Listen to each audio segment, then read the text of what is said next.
नमस्कार दोस्तों, हमारे YouTube channel one India one voice पर मैं भावेश झा आप सभी का स्वागत करता हूं। कल रात पेंटागन में माथापच्ची का माहौल था। सीआईए की गोपनीय रिपोर्ट सुनते ही टॉप कमांडर्स के चेहरे उतर गए। रिपोर्ट में ऐसा क्या खुलासा हुआ जिसे सुनकर सबके होश उड़ गए। सीज फायर के दौरान ईरान ने अपने मिसाइल और ड्रोन स्टॉक पूरी तरह रिगेन कर लिए और आईआरजीसी फोर्सेस को अब इंटेंस वॉर के लिए तैयार रहने के लिए कहा गया है। यही वजह है कि प्रेसिडेंट डोनाल्ड ट्रंप ने अपनी पूरी टीम को कल इस्लामाबाद भेजने का डिसीजन लिया है। टारगेट एक ही है, ईरान से डील करके ही आना, वरना ईरान पर भीषण कॉन्सिक्वेंस के लिए तैयार रहना। दोस्तों, ईरान इजराइल यूएस युद्ध में कल रात जो कुछ हुआ वो दुनिया को हिला देने वाला है। स्ट्रेट ऑफ हॉर्मुज फिर से तनावपूर्ण, यूएस ने ईरानी जहाज जब्त किए और ट्रंप का अल्टीमेटम। कल रात यूएस नेवी ने स्ट्रेट ऑफ हॉर्मुज के पास ईरानी कार्गो शिप टॉस्का को रोक लिया। जहाज ब्लॉकेट तोड़ने की कोशिश कर रहा था। अमेरिकी डिस्ट्रॉयर ने 6 घंटे वार्निंग दी, फिर इंजन रूम में गोली चलाकर जहाज को डिसेबल कर दिया। मरीन्स ने शिप जब्त कर लिया। ईरान ने इसे आर्म्ड पायरेसी बताया और स्विफ्ट रिस्पॉन्स का वादा किया है। कुछ घंटों बाद ईरान ने स्ट्रेट ऑफ हॉर्मुज को फिर से बंद कर दिया, लेकिन असली बम था पेंटागन में। सीआईए की लेटेस्ट इंटेलिजेंस रिपोर्ट में चौंकाने वाला खुलासा हुआ। सीज फायर के दौरान ईरान ने अपने मिसाइल्स और ड्रोन्स के स्टॉक पूरी तरह रिगेन कर लिए हैं। हजारों वन वे अटैक ड्रोन्स और बैलिस्टिक मिसाइल्स फिर तैयार हैं। साथ ही आईआरजीसी फोर्सेस को इंटेंस वॉर के लिए पूरी तरह तैयार रहने के लिए कहा गया है। रिपोर्ट सुनकर पेंटागन के अधिकारी हैरान रह गए। सीज फायर में ईरान ने चुपचाप अपनी ताकत बढ़ा ली। अब आईआरजीसी की नई ट्विन लॉन्च सिस्टम से मिसाइल स्ट्राइक दुगनी रफ्तार से हो सकता है।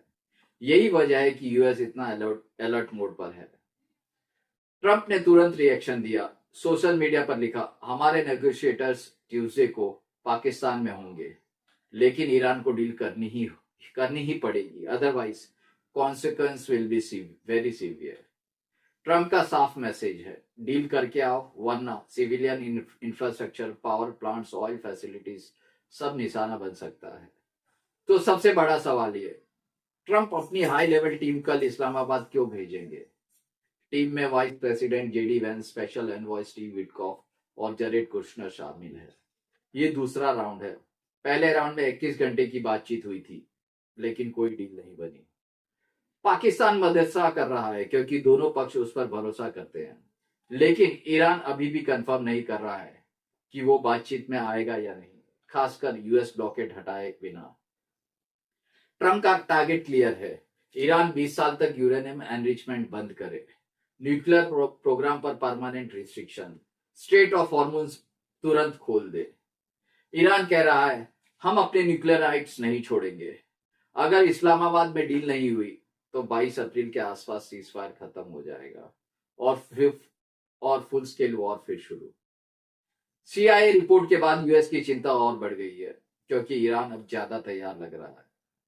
दोस्तों, ये लड़ाई सिर्फ मिडल ईस्ट की ही नहीं है।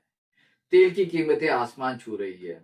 इंडिया 85% तेल आयात करता है, हम पर भी सबसे बड़ा असर पड़ेगा। क्या इंडिया रशिया से और क्रूड लेगा या फिर ऑल्टरनेट रूट्स ढूंढने की तैयारी करेगा, या ट्रंप एडमिनिस्ट्रेशन से अलग डील करेगा? पाकिस्तान की भूमिका भी क्रूशल है। ट्रंप ने उसे की प्लेयर कहा है, लेकिन पाकिस्तान की अपनी इंटरनल पॉलिटिक्स भी काफी कॉम्प्लिकेटेड है। आईआरजीसी की तैयारियों का मतलब प्रॉक्सीज, हिजबुल्लाह, हुतीज फिर सक्रिय हो सकते हैं। पूरी दुनिया में तनाव बढ़ जाएगा। तो दोस्तों, कल इस्लामाबाद में क्या फैसला होता है, ये तय करेगा कि युद्ध रुक सकता है या फिर और भयंकर रूप ले सकता है। सीआईए की रिपोर्ट ने सबको चौंका दिया है। ट्रंप का अल्टीमेटम साफ है, डील या डिस्ट्रक्शन। आपको क्या लगता है, ईरान डील मानेगा या कॉन्सिक्वेंस भुगतेगा? इंडिया को क्या करना चाहिए? कमेंट में अपनी राय जरूर बताएं। वीडियो अच्छी लगे तो लाइक कर दे, दोस्तों के साथ शेयर करें। One India one voice channel subscribe करें और बेल आइकन दबाएं, ताकि नेक्स्ट ब्रेकिंग अपडेट मिस ना हो आपका। मिलते हैं अगले अपडेट में। नमस्कार।